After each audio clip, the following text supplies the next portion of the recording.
जिंदाबाद जिंदाबाद सारसकला विजय जनता दल जिंदाबाद जिंदाबाद जिंदाबाद सारसकला विजय जनता दल जिंदाबाद जिंदाबाद जिंदाबाद। चतुर्थ पर्याय निर्वाचन पाखई आसुथबा बेले बीजेडी निजर कर्मी मानकु नै दल को मजबूत करिबारे लागिछि। तेबे वर्तमान राजनीति रे मयूरभंज जिलार सारसकणा निर्वाचन मंडली एक चर्चित और गुरुत्वपूर्ण निर्वाचन मंडली। कहीं गत 2019 निर्वाचन रे सारसकणा निर्वाचन मंडली को दखल करिथिला बीजेपी। तेबे ताहा जेपरी आउ पुनरावृत्ति न हेबो सेथिपई बीजेडी जोरदार प्रस्तुति चलाइछि।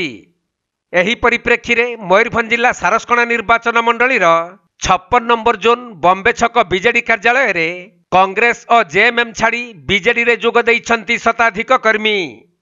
जहाकु नै बीजेडी कर्मी महल रे बेस खुशी देखा मिलता बेले एही मिश्रण पर्व रे सारसकणा निर्वाचन मंडलीर बीजेडी विधायक प्रार्थी देवाशीष मारांडी अमरेंद्र कर और बीजेडी अनेक कर्मी माने उपस्थित रहिथिले। जिंदाबाद जिंदाबाद सारसकला विजय जनता दल जिंदाबाद जिंदाबाद जिंदाबाद सारसकला विजय जनता दल जिंदाबाद जिंदाबाद जिंदाबाद सारसकला विजय जनता दल जिंदाबाद जिंदाबाद जिंदाबाद नवीन पटनायक जिंदाबाद। मयूरभंज जिला सारसकणारू तपन कुमार दंडपाटଙ୍କ रिपोर्ट कोणार्क लाइव।